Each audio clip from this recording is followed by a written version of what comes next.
बिस्मिल्लाहिर्रहमानिर्रहीम अल्लाहुम्मा सल्ली अला मुहम्मद सल्लल्लाहु तआला अलैहि वसल्लम। अस्सलामु अलैकुम, वेलकम टू 365 डिग्रीज ऑन 365। ख़वातीन व हज़रात, आज हम जानते हैं कि वो दिन आ गया है जिसके हवाले से तहरीक तहफ़्फ़ुज़ आईन पाकिस्तान और PTI कह रही थी कि वो अपनी तहरीक का आगाज़ करेंगे। 8 दिसंबर अवामी राब्ता मुहिम का आगाज़ हुआ है।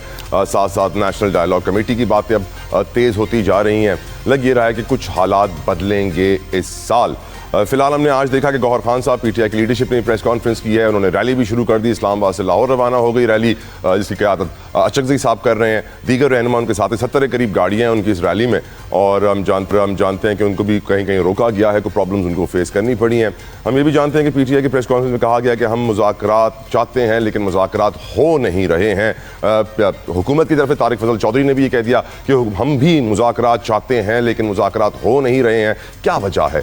मुल्क को कौम के वसीतर मफाद में सियासी इस्तेकाम के लिए, मुआशी इस्तेकाम के लिए मुज़ाकरात होने चाहिए। मुआशरात के लिए यकीनन बहुत ज़रूरी है, लेकिन देखा यह जा रहा है कि हर कोई राज़ी तो है, मुज़ाकरात के लिए कर कोई नहीं रहा है। इसकी क्या वजूहात हैं, इसके ऊपर भी हम बात करेंगे। ख़ास तौर पर आज PTI की प्रेस कॉन्फ्रेंस में कहा गया कि हम ये प्रेस कॉन्फ्रेंस दहशत गर्दी के हवाले से कर रहे हैं। वजाहत की उन्होंने कहा हम दहशत गर्द जमात नहीं है। बताया KPK के जो वसाइल थे वो उसको नहीं दिए गए हैं। फाटा के जम होने के बाद बहुत अरबों रुपए अभी भी बाकियात में मौजूद हैं। इसके अलावा सूबे के जो अमाउंट देना था वो भी पूरा नहीं दिया गया है। तो ये इस वक्त डिस्कशन की जा रही है। ग्रैंड डायलॉग का माहौल तैयार तो है, लेकिन ग्रैंड डायलॉग शुरू क्यों नहीं हो रहा है, इसके ऊपर भी बात करेंगे। अवामी राब्ता मुहिम PTI की कहाँ कहाँ रोकी गई है, क्यों रोकी गई है, इस पॉइंट्स के ऊपर भी बात करेंगे। साथ साथ आज के शो के अंदर हम तफसीलन आपको बताएंगे कि दुनिया में जो बदलते हालात हैं, स्पेशली जो सुपर पावर अमेरिका है, जिसका सदर डोनाल्ड ट्रंप है, जो आप जानते हैं कुछ भी कहीं भी कभी भी कर सकता है, वहाँ पे सूरत हाल जिस स्पीड से बदल रही है। स्पेशली आज एक इंसिडेंट हुआ मिनियापोलिस में, जहाँ पे उनकी एक आइस फोर्स है जो इलीगल इमिग्रेंट्स को बाहर निकाल रही है, पकड़ रही है। वो कहीं पकड़ने पहुंची और उन्होंने गोली चला दी, औरत के सर पे गोली लगी, मर गई। और ये सारी वीडियो सोशल मीडिया पे वायरल है। आज बहुत उसको डिस्कस किया जा रहा है और अमेरिका में इसके हवाले से बड़ा एहतजाज भी हो रहा है। End of course Donald Trump की पॉलिसीज और अमरीकी CIA की पॉलिसीज के ऊपर भी आज मैं बात करूंगा प्रोग्राम के अंदर। और इंपॉर्टेंट दौरा हमारे field marshal chief of defence forces Syed Asim Munir साहब का लाहौर गैरिसन का, जहाँ पे उन्होंने एक ज़ीरो टॉलरेंस पॉलिसी की बात की है। ऑफ कोर्स ये बात हम जानते हैं कि पाकिस्तान की सोवरेनिटी हो, इंटरनल स्टेबिलिटी हो, प्रोमोटिंग डिसिप्लिन हो, इन तीनों पॉइंट्स को हाईलाइट किया गया है। इस पर भी आज के प्रोग्राम में गुफ्तगू करेंगे। विदाउट एनी फर्दर डिले अपने मेहमानों का तारुफ करवाना चाहूँगा। मेरे साथ कमाल पैनल मौजूद है। सबसे पहले शुक्रिया अदा करूँगा रज़ा हारून साहब का, मेरे पसंदीदा सियासतदानों में से एक हैं। रज़ा साहब अस्सलाम वालेकुम, बहुत शुक्रिया आपके वक्त के लिए। पाकिस्तान पीपल्स पार्टी को रिप्रेजेंट कर रहे हैं। प्रोग्राम का हिस्सा होंगे सरदार अब्दुल रहमान कीतरान साहब फ्रॉम PMLN। सरदार साहब के वक्त के लिए मैं शुक्रिया अदा करूँगा। अली बुखारी साहब फ्रॉम PTI और international expert Munawwar Hussain Pawar sahab senior professor भी हैं, बहुत बहुत शुक्रिया उनका भी अदा करूंगा। लेकिन गुफ्तगू आगाज़ में पहले करना चाहता हूं रज़ा हारून साहब आपसे, आपकी नज़र में क्या वजूहात हैं रज़ा हारून साहब के डायलॉग का? माहौल तो दोनों तरफ बना हुआ है, बातें दोनों तरफ से की जा रही हैं कि नेशनल डिबेट होनी चाहिए, नेशनल डायलॉग होना चाहिए, अवामी राब्ता मुहिम भी वो शुरू कर रहे हैं, लेकिन मुज़ाकरात शुरू हो नहीं रहे। क्या वजह है इसके पीछे आपकी नज़र में रज़ा हारून साहब? सिंपली मैं समझता हूँ मतलब भाई कि जो एक बहुत 3 साल का एक एपिसोड है जिसमें कि ज़ाहिर बयानात हुए हैं, काउंटर बयानात हुए हैं, फिर रियासती इदारों के खिलाफ बयानात हुए, तो एक क्या कहेंगे, मिसट्रस्ट की फजा है। ट्रस्ट नहीं करती हैं दोनों, ना हुकूमत ट्रस्ट कर रही है मुकम्मल अपोजिशन के ऊपर, ना अपोजिशन जो है वो ट्रस्ट करती है हुकूमत के ऊपर। तो ये थोड़ा सा मैं समझता हूँ इतना टाइम लगना चाहिए, ऑल बट नेचुरल है। लेकिन जो सोचने की बात है वो ये कि हुकूमत की तो ख्वाहिश है, और वजीर आजम साहब कई मौकों पर इसका इजहार भी कर चुके हैं। दीगर पार्टी के सरबराहों ने, अभी आपने सुना बिलावल भुट्टो साहब ने 27 दिसंबर को भी जलसे से खिताब करते हुए कहा मुज़ाकरात होने चाहिए, डायलॉग होने चाहिए। लेकिन जो एक जो कमी नजर आती है या कंफ्यूजन नजर आता है वो हमारे PTI के दोस्तों में नजर आता है कि आधी पार्टी कहती है मुज़ाकरात होने चाहिए, आधी पार्टी जो है वो मुज़ाकरात करने वालों को पार्टी का गद्दार करार दे देती है। इनका जो यूट्यूब इन्फ्लुएंसर ग्रुप है वो सरासर खिलाफ है। फिर जब मुज़ाकरात की आप बात करते हैं तो उस दौरान आपके बयानात में तहम्मुल आना चाहिए, थोड़ा सा आपके बयानात में ठहराव आना चाहिए, संजीदगी आनी चाहिए, लेकिन वो संजीदगी हमें नजर नहीं आती। और वो खास तौर पे बानी की सोशल मीडिया पोस्ट है, अभी हाल ही में जब भी PTI ऑफिशियल से सोशल मीडिया पोस्ट हुई है एक सहाफी का जो उन्होंने वीलॉग अपलोड किया है, तो ये तो सारी बेसिकली वो कोशिशें हैं कि लगता है कि PTI में रस्से दो जानिब से, दो लोगों के हाथ में एक रस्सा जो खींच रहा है वो चाहता है मुज़ाकरात हो, और PTI के अंदर ही एक बहुत बड़ा ग्रुप है जो वो रस्सी खींच कर अपनी तरफ लेकर आ रहा है कि मुज़ाकरात ना हो। लेकिन मुज़ाकरात बहरहाल जो है वो हल हैं, और मुज़ाकरात के जरिए ही, बातों के जरिए ही, नेगोशिएशन के जरिए ही। सियासी लोग हैं ना दोनों तरफ तला भाई, तो सियासी लोग तो बातचीत से हल निकालते हैं। तो मैं समझता हूँ हुकूमत की जो ख्वाहिश है वो अपनी जगह, पीटीआई की खास तौर पे आज ये जरूरत है, ये उनकी बका के लिए बहुत जरूरी है, क्योंकि ये पार्टी एक अच्छी सपोर्ट, एक मैंडेट रखती है, लेकिन पार्टी का स्ट्रक्चर कहीं नजर नहीं आता। पार्टी के अंदर बहुत जो जो उनके जो तंजीमी मामला है उनमें बहुत ज्यादा कंफ्यूजन है। सेक्रेटरी जनरल साहब कहीं इत्तफाकन कह देते हैं कि चेयरमैन चेयरमैन नहीं है, कहीं चेयरमैन जो है वो मुज़ाकरात की बात करता है, सेक्रेटरी जनरल, सेक्रेटरी इंफॉर्मेशन मुज़ाकरात के बिल्कुल खिलाफ बात कर देते हैं। जो उनकी पार्टी में जो वो प्रॉब्लम आ रही है, क्लियर मैसेजिंग की। फिर आप ये देखें ना कि बानी ने, इमरान खान साहब ने अपनी पूरी पार्टी का जो नेगोशिएटिंग फेस है वो आउटसोर्स कर दिया। उन्होंने वो आउटसोर्स कर दिया तहरीक तहफ़्फ़ुज़ पाइन पाकिस्तान के सरबराह चकज़ई साहब को, बहुत ही काबिल मोहतरम सीनियर पख्तूनख्वा सियासतदान मिल्ली है, अवामी हमारा पार्टी। नासिर अब्बास साहब को। अब जब आपने अपनी पार्टी को आउटसोर्स कर दिया, तो मुझे बताएं कि chairman, secretary general, secretary information, इनके लिए तो मतलब शर्मिंदगी की बात है कि इतनी बड़ी पार्टी का चेयरमैन जो है वो इस काबिल भी नहीं है कि डायलॉग होल्ड कर सके।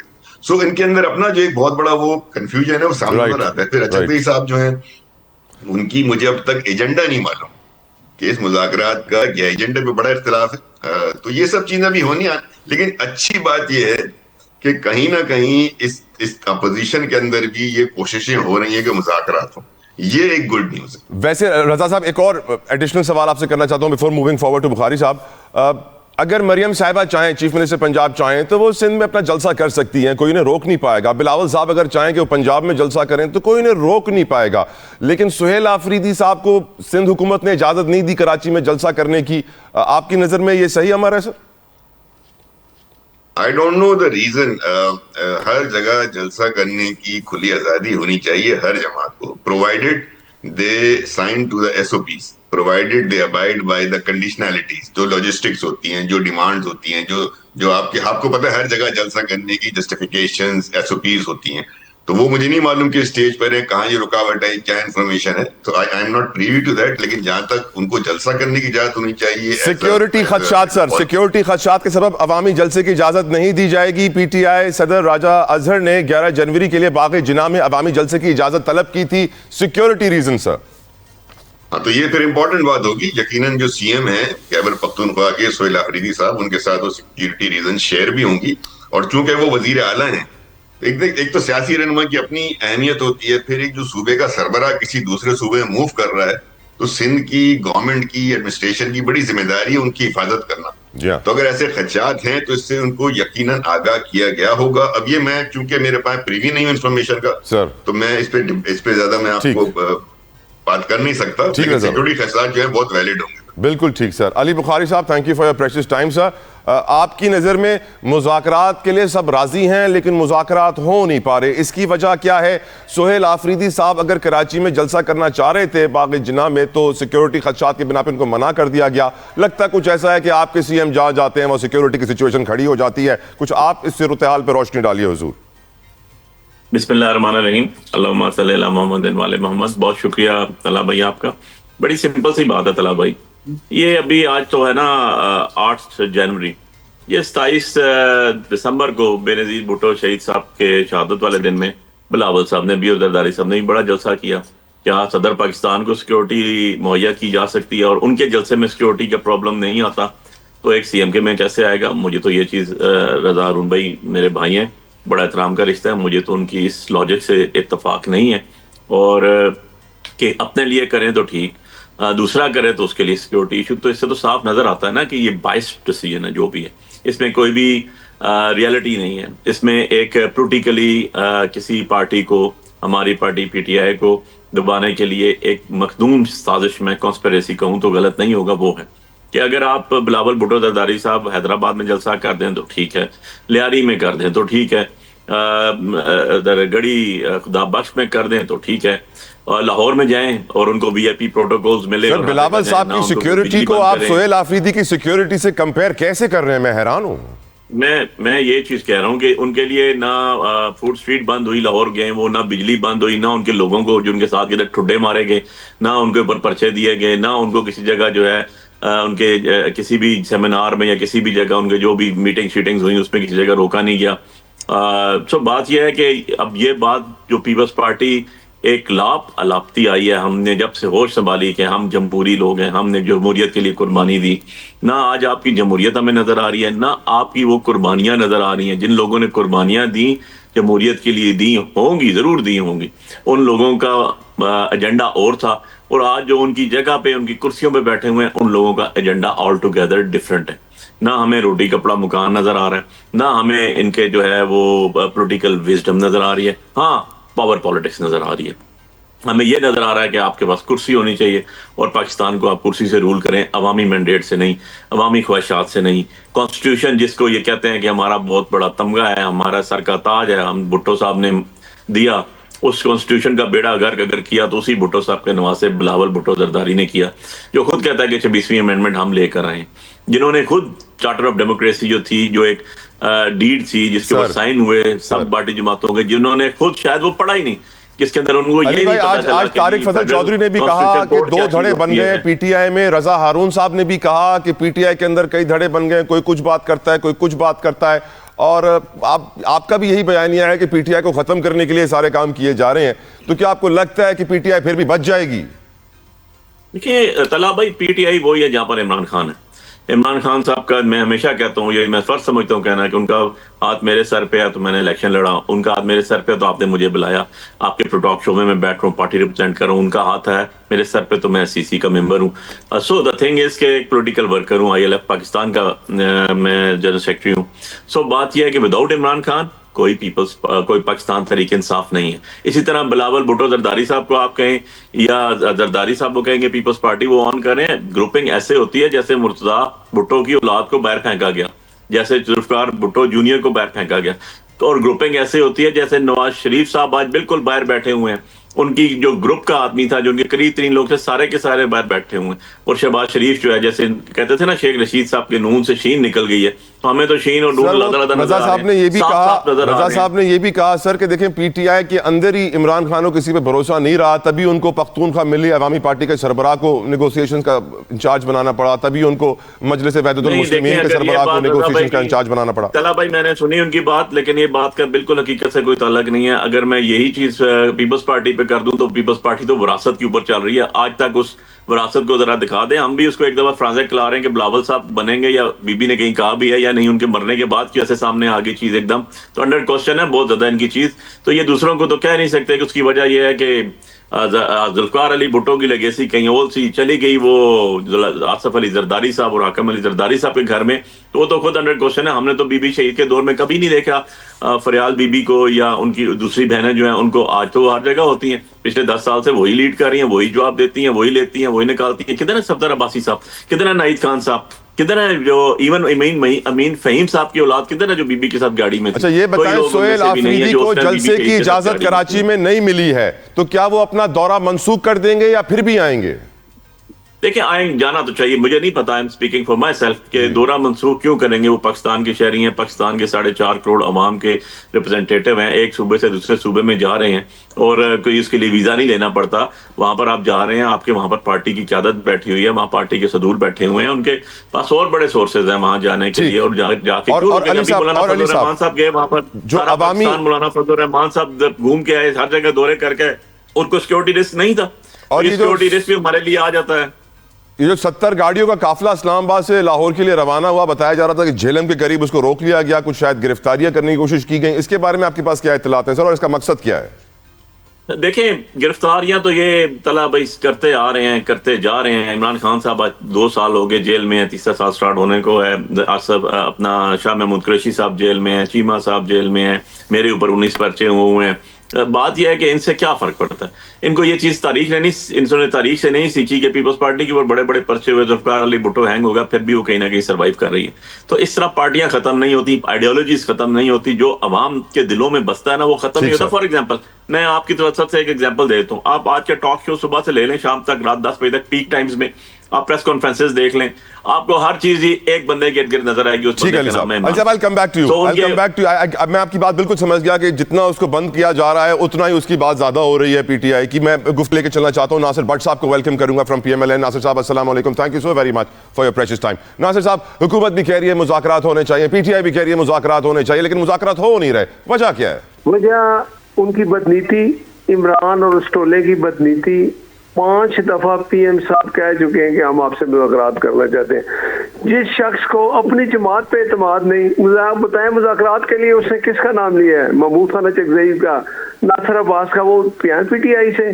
बात यह है कि अगर उसकी यही रविश, अभी ये मेरे भाई कह रहे थे कि जी पर्चे जितने मर्जी हो जाए, याद रखें पाकिस्तान की तारीख में कोई एक सियासी जमात बताएं जिसने GHQ पे हमला किया है, जिसने अपनी फोर्सेस के खिलाफ इस तरह के ट्वीट और बाहर बैठे लोग करते हैं, ये दुश्मन जमात करती है। कोई मुझे एक बात बताए जिसके वो जो जेल में बैठा उसकी बहन ने हिंदुस्तान मीडिया को क्या इंटरव्यू दिया कि सिंदूर टू होगा तो इमरान खान बाहर आएगा। ये चीजें, ये जहाँ जब दहशतगर्दी होती है तो कौन सा सूबा मुखालफत करता है जो साथ नहीं देता? KPK। उसका एक वजीरा ले, इसी चक्कर मेरा दूसरा आया, उसने कहा मैं इसके इमरान में जान दे दूंगा। दे दो भाई जान, लेकिन पाकिस्तान पहले है, बाकी कुछ बात है। हम सब सियासी जमातें, हमारे लीडरान जो भी है, हम कहते हैं पहले पाकिस्तान फिर लीडरान। इनका अगर ये रवैया यही है, अब ये अभी मैं सुन रहा था कहते हैं जी गिरफ्तारियां, ओ भाई कोई गिरफ्तारियां नहीं। आप अगर जमहूरी तरीके से जाएंगे, आप सुबह शाम सफर करें, कोई नहीं रोकेगा। लेकिन अगर आपने 9 मई दोबारा दोहराना है और दोबारा आके आपने रेड जोन में ये करना है, वो तरीके इख्तियार करने हैं, तो फिर कानून अपना रास्ता लेगा और आपको इससे ज्यादा सख्त कानून जो है सख्त अमल करेगा। क्यों कि हमने पाकिस्तान की अवाम, हुकूमत की रिस्पॉन्सिबिलिटी होती है अपनी अवाम की हिफाजत करना। इनके ये रवैये अगर ये इसी तरह रहेंगे तो फिर इनके साथ निपटा जाएगा सख्ती से। लेकिन हाँ, जमहूरी तरीका है, जरूर एहतजाज करें, हर जगह करें, लेकिन गैर जमहूरी तरीका इख्तियार करेंगे। आज भी मैं कहता हूँ कि इमरान खान को चाहिए कि माफी मांगे 9 मई के मैंने अपने लोगों को अपनी फोर्सेस पे हमले कराए। ये कौन सा बंदा ऐसा करता है? शायद दुश्मन पाकिस्तान के वो ये हल्के करते हैं और हिंदुस्तान के मीडिया की बातें सुन ले कि हमने PTI को फंडिंग की हुई है और ये हमारे लिए काम कर रहे हैं। तो इस रवैये को नहीं बदलेंगे तो फिर इनके साथ सख्ती से निपटा जाएगा। प्रोग्राम में बात करेंगे अब chief of defence forces field marshal general Syed Asim Munir साहब की, जिन्होंने आज लाहौर गैरसन का दौरा किया और बड़ी अहम पॉलिसी का ऐलान किया, जिसे जीरो टॉलरेंस पॉलिसी कहा जा रहा है। पहले भी इस तरह के स्टेटमेंट्स आ चुके हैं, लेकिन यकीनन बहुत इंपॉर्टेंट स्टेटमेंट ये है, इसके ऊपर गुफ्तगू करेंगे। सबसे पहले मैं बात करना चाहूंगा इसके ऊपर नासिर भट्ट साहब से। नासिर भट्ट साहब, जो हमारे chief of defence forces field marshal general Syed Asim Munir साहब ने आज लाहौर गैरसन में खिताब किया ऑफिसर से और जीरो टॉलरेंस पॉलिसी का जिक्र किया, चाहे वो हमारी खुद मुख्तारी हो, चाहे हमारी अंदरूनी इस्तेहकाम का मामला हो, चाहे वो हमारे डिसिप्लिन का मामला हो। आपकी नज़र में बहुत सारे मैसेजेस गए हैं सब लोगों को इस स्टेटमेंट से। नासिर भट्ट साहब, देखें, बात यह है कि ये दुनिया में होता है भाई, अब जब अपने मुल्क पे बात आ जाए और दहशतगर्दी को ख़त्म करने की बात आ जाए, सब सियासी जमातें अवाम अपनी फोर्सेस के साथ खड़ी होती है। मुझे बताएं ये कौन सी आप सियासी जमात, आप ये जो है PTI, जो हमेशा को मुल्क में अमन की बात आती है मुखालफत करते हैं। कोई गैर मुल्की सदर या वज़ीर आज़म दौरा करे, ये एहतजाज रख लेते हैं। इनका यही काम है इंतशार फैलाना, तो ये नहीं चलेगा। और अगर मैं कहता हूँ कि पाकिस्तान जब बेहतरी की तरफ जाता है, एक ये जमात है जिसको दुख होता है, जिसको तकलीफ होती है, क्योंकि वो समझते हैं कि मुल्क बेहतरी की तरफ गया, मुल्क में अमन आया, तो फिर हमें कौन पूछेगा? क्योंकि ये तो ये वही है ना जिन्होंने कतर में उनको तालिबान को जिनके ऊपर मुकदमा थे, कत्ल के, दहशतगर्दी थे, उनको छुड़ाया ना, इसलिए छुड़ाया था कि वो मेरा साथ देंगे। आज भी मैं एक ही बात कहता हूँ कि अपना रवैया चेंज करें। मुल्क की बेहतरी के लिए जब सब सियासी जमातें इकट्ठी होती हैं, उसमें फिर ये नहीं होता कि मेरा क्या आपका बयानी क्या, फिर मुल्क की बेहतरी के लिए होता है। जब वफाक पॉलिसी बनाती है, ये एक सूबा है जिसका वज़ीर आला ये है वो है, जो इससे पहले है वो उसकी मुखालफत करते हैं। बिल्कुल ठीक। रजा हारून साहब, आपकी नज़र में जीरो टॉलरेंस पॉलिसी कितना इंपॉर्टेंट मैसेज है? हमारी खुद मुख्तारी, हमारी स्टेबिलिटी, हमारे डिसिप्लिन की भी बात की गई है इसके अंदर। देखिए तला भाई, अगर जीरो टॉलरेंस पॉलिसी से मुराद रूल ऑफ लॉ है और बिल्कुल जो है ये किसी भी तरह की जो है एक्टिविटी जो कि लीगल हो, अनलॉफुल हो, टेररिस्ट एक्टिविटी, उससे निपटने की बात है, तो ये बिल्कुल जीरो टॉलरेंस हर स्टेट में होनी चाहिए। और खासतौर पर जिन हालात में हम रह रहे हैं इंडिया के साथ, जो हमारे मामला हैं, खासतौर पे मारकाए हक के बाद वो जख्मी, शदीद तरीन जख्मी होकर बैठा हुआ है और वो वारदातें करेगा। वो क्या करेगा? उसको वारदात करने के लिए वो हमारे जो इन ग्रोन हमारे पास जो हैं, जो टेररिस्ट ऑर्गेनाइजेशन है, जैसे बीले है या टीटीपी है, वो इनको फंड करेगा, इनके थ्रू हमारे साथ एक्टिविटी करेगा। इसी तरीके से अफगानिस्तान से जो आपके मामला चल रहे हैं, फिर रीजन में जो कुछ हो रहा है, तो ऐसे में इंटरनल स्टेबिलिटी के लिए जीरो टॉलरेंस ही होना चाहिए और बिल्कुल जरूरी है, बहुत ही ज्यादा मैं समझता हूँ टाइमली है। लेकिन उसके लिए हमारी जरूरत क्या है? उसके लिए हमारी जरूरत ये कि जो हमारी पॉलिटिकल फोर्सेज है, देखे ना, मैं पिछले 2-3 दिनों से प्रोग्राम देख रहा हूँ तला भाई, और अली बुखारी भाई बैठे हैं, बड़ी इज्जत है, मैं उनकी बातों का जवाब नहीं दूंगा, लेकिन मुझे बताया ना, 2-3 दिन से मैं प्रोग्राम देख रहा हूँ कि इनके जो केपी के जो इंफॉर्मेशन एडवाइजर हैं शफी जान साहब, वो उनसे जब एंकर सवाल पूछ रहा है कि टीटीपी को अब दहशतगर्द जमात कहते, वो सही जवाब नहीं दे रहा, वो घुमा फिरा रहे हैं बातों। यानी कि एक पार्टी, एक दहशतगर्द ग्रुप जो बाकायदा आपके मुल्क में, आपकी सरहदों के अंदर आकर आपके सूबे में भी और दीगर जगहों पर भी टेररिस्ट एक्टिविटीज कर रहा है, पाकिस्तान के सिविलियंस को, इंस्टॉलेशंस को, ट्रेनों पर हमले हो रहे हैं, आप उनको खुलकर दहशतगर्द भी नहीं कह सकते। और फिर आपके हाथ में उस सूबे की हुकूमत है जहां जो इस वक्त बहुत ज्यादा मुतासिर है। तो ये जो कंफ्यूजन है, ये जो हेजिटेशन है, ये इस आज के दौर में जो हमारी रीजनल सिचुएशन है उसमें एक्सेप्टेबल नहीं होनी चाहिए और उसका होना भी नहीं चाहिए। इसीलिए मैं समझता हूं कि पीटीआई के दोस्तों को थोड़ा सा ग्रो अप करने की भी जरूरत है ना, कि क्या हालात चल रहे हैं, कैसे मामला चल रहे हैं, उस हिसाब से हमें जो है अपने स्टेटमेंट्स को रखना चाहिए, बड़ी क्लैरिटी होनी चाहिए। तो आई टोटली इंडोर्स के hard state, zero tolerance, but उसके अंदर रहते हुए जो freedom of right, freedom movement है, जो डेमोक्रेटिक राइट्स हैं, उन पे कोई कदगन लगनी नहीं चाहिए। Well said sir, well said. Ali Bukhari साहब, आपकी नज़र में जीरो टॉलरेंस पॉलिसी के हवाले से जो स्टेबिलिटी और डिसिप्लिन की बात की गई है, उससे कुछ पीटीआई का कनेक्शन है सर? देखें, किसी इंस्टीट्यूशन का इंटरनल इशू है, उसके ऊपर तो मैं कोई कमेंट करूंगा भी नहीं और करना चाहिए भी नहीं, और वो उनका अपना एक इशू होगा जो भी होगा। मैं तो तीन चीज़ों का जवाब दे दूं। बड़े मोहतरम है मेरे लिए भट्ट साहब भी, लेकिन क्योंकि वो बहुत अरसा पाकिस्तान में रहे नहीं, शायद उनको थोड़ी सी मैं हिस्टोरिकली चीज़ें एक्सप्लेन कर दूं। पहली बात वो कहते हैं कि जी कोई भी कानूनी तरीके से जाएगा तो हम ये कर देंगे, काफिला जाएगा, भाई कोई 70 गाड़ियों का काफिला लेके जाएगा तो किसी कानून में लिखा है कि आप पे पाबंदी है?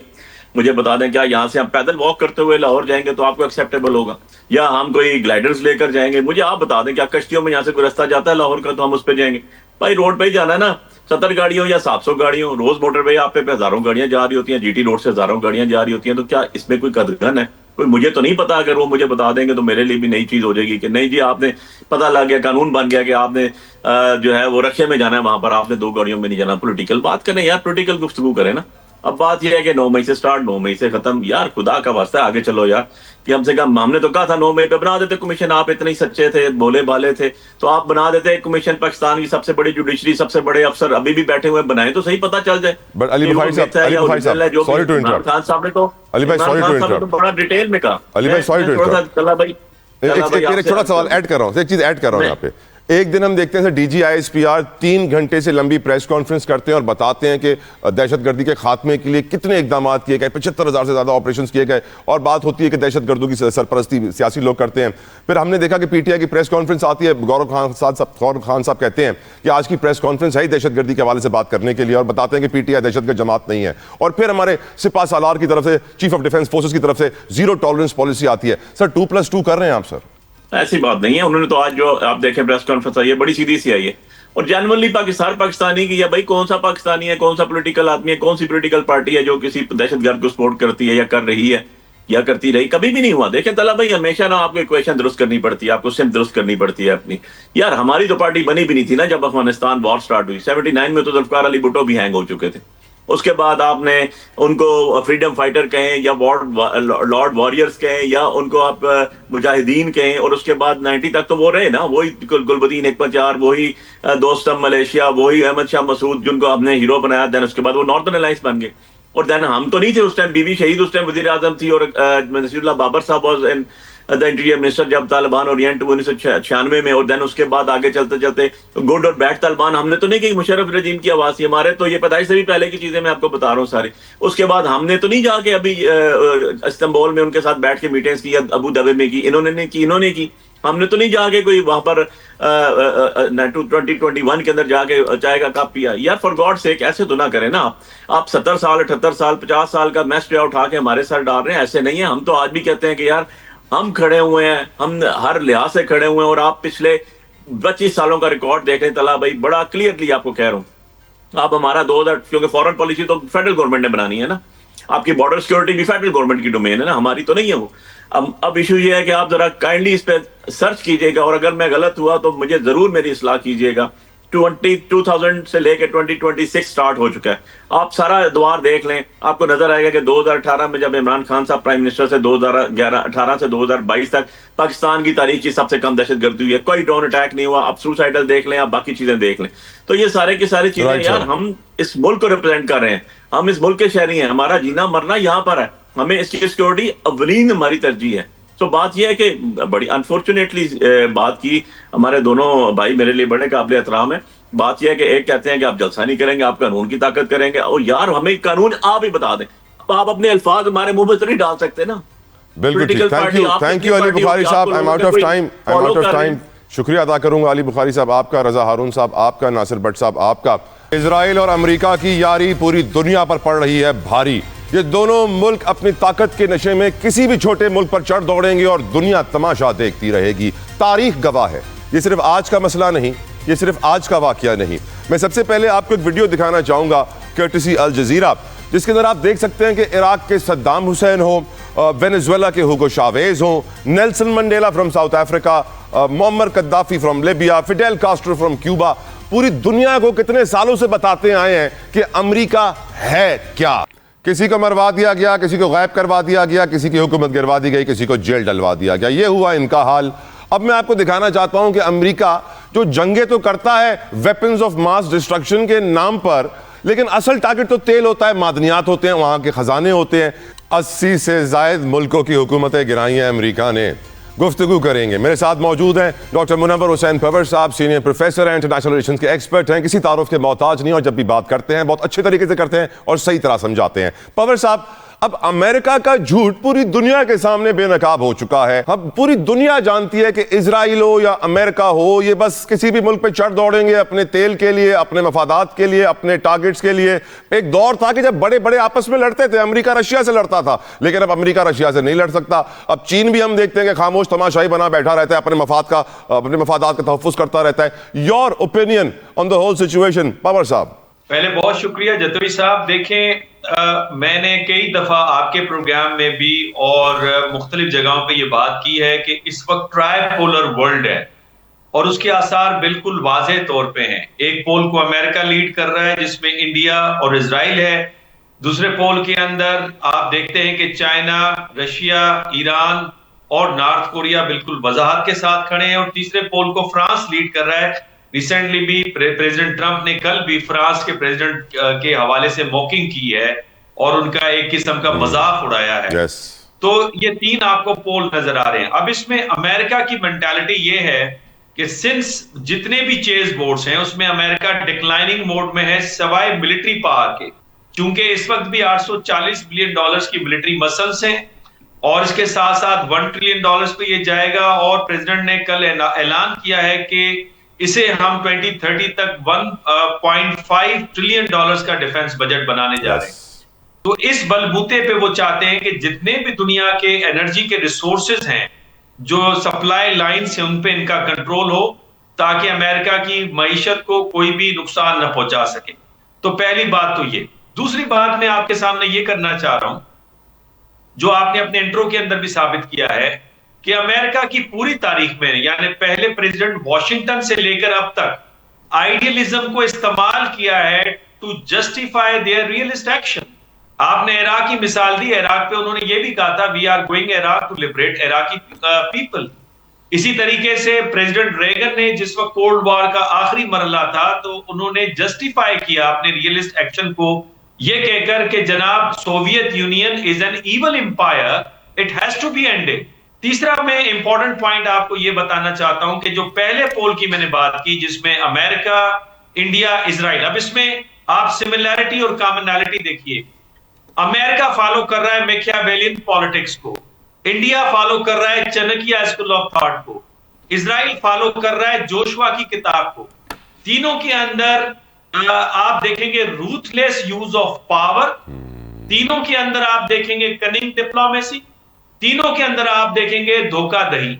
और लास्ट पार्ट आपके सामने रखूं कि इस ऑर्डर को डिसऑर्डर में तब्दील करने की जो असल वजह है वो ये वजह है कि चूंकि इस ऑर्डर ने जन्म दिया है China, Russia, Brazil, south Africa जैसे मेजर पावर्स को, और मिडिल रेंज पावर जिसमें पाकिस्तान, तुर्की, सऊदी अरब, इजिप्ट, इंडोनेशिया ये नुमाया नजर आ रहे हैं। तो ये चैलेंज कर रहा है अमेरिका को। एक इंपॉर्टेंट सवाल मेरा यहाँ बनता है आपसे पूछना सर। हम जानते हैं कि अमेरिका के पाकिस्तान से बड़े अच्छे ताल्लुकात हैं आजकल। हमारी भारत को जंग में शिकस्त के बाद से डोनाल्ड ट्रंप साहब बार बार तारीफ करते हैं। हम ये जानते हैं कि अमेरिका इजराइल का बेस्ट फ्रेंड है, बचपन का यार है। जब से इजराइल पैदा हुआ अमेरिका ने उसकी सरपरस्ती की, उसकी मदद की, और इजराइल ने अमेरिका की, अमेरिका ने इजराइल की। और हम जानते हैं कि पाकिस्तान इजराइल का दुश्मन है। तो अगर मेरा दोस्त मेरे दुश्मन का गहरा यार हो तो क्या वो मेरा दोस्त होगा सर? देखिए, ये तो आप जिस तरह फरमा रहे हैं ना, पाकिस्तान के पॉलिसी मेकर्स जो हैं उनको अच्छी समझ है इसकी, और हमारे पास अच्छा तजर्बा है how to deal with the America. By the way, America के साथ आपके अच्छे ताल्लुकात भी रहे, आपने बहुत फायदा भी उठाया, लेकिन उसके साथ साथ अमेरिका ने आपका मुख्तलिफ नाजुक औकात में साथ भी नहीं दिया। ये दोनों फिनोमेना बिल्कुल साफ नजर आते हैं। दूसरी बात यह कि जहां तक अमेरिका का ताल्लुक है और पाकिस्तान का ताल्लुक है, तो पाकिस्तान की अंडरस्टैंडिंग ये है कि इस मल्टीलैटरल ट्राइपोलर वर्ल्ड के अंदर आप मुकम्मल तौर पे किसी भी सेंटर ऑफ पावर पे रिलाय नहीं कर सकते। मिसाल के तौर पे वेनेजुएला बहुत करीब था चाइना के, रशिया के, ईरान के। सवाल यह कि क्या इन्होंने उसको प्रोटेक्ट किया? दिन दहाड़े उनके प्रेसिडेंट को जिस तरह वो उचक के ले गए, उसको अगवा किया, उसकी बीवी को आंख पे, अगर आपने देखा हो न्यूयॉर्क के डिस्ट्रिक्ट कोर्ट में जब वो अपीयर हुई है तो उसकी आंख पे जख्मों के निशान हैं, यानी उसे मारा पीटा भी है। यहां पे वुमेन राइट्स कहां गए? सवाए जमा खर्ची के और सवाए स्टेटमेंट्स के चाइना, रशिया, इनका ख्याल यह है कि अमेरिका अंदर से एक्सप्लोड करेगा। मेरा ख्याल यह है कि एक के बाद दूसरा चाइना और रशिया के सपोर्टर को ये गिराएंगे और आग चाइना और रशिया के दरवाजे पे होगी। इस सिचुएशन में पाकिस्तान की अंडरस्टैंडिंग बड़ी परफेक्ट है कि अमेरिका दोस्त हो ना हो लेकिन दुश्मन ना हो। और याद रखें कि अगर नॉर्थ कोरिया के बाद ईरान भी गिरता है, जो कि बहुत मुश्किल है, जो कि हमारी फ्रंट लाइन है, लेकिन अगर गिरता है तो फिर दुनिया चाइना और रशिया की तरफ नहीं देखेगी, फिर दुनिया पाकिस्तान और मुस्लिम नेटो और जो डिफेंस पैक्ट है सऊदी और पाकिस्तान का, उसकी तरफ देखेगी। बहुत शुक्रिया मुनव्वर हुसैन परवर साहब फॉर योर प्रेशियस टाइम, और आपने बड़े अच्छे तरीके से हमें समझा। का वक्त व्यूअर्स यहाँ तमाम होता है। फीडबैक सोशल मीडिया पे दीजिएगा, भूलिएगा नहीं, अपना ख्याल रखिएगा। I will see you next tomorrow. Until then, Allah.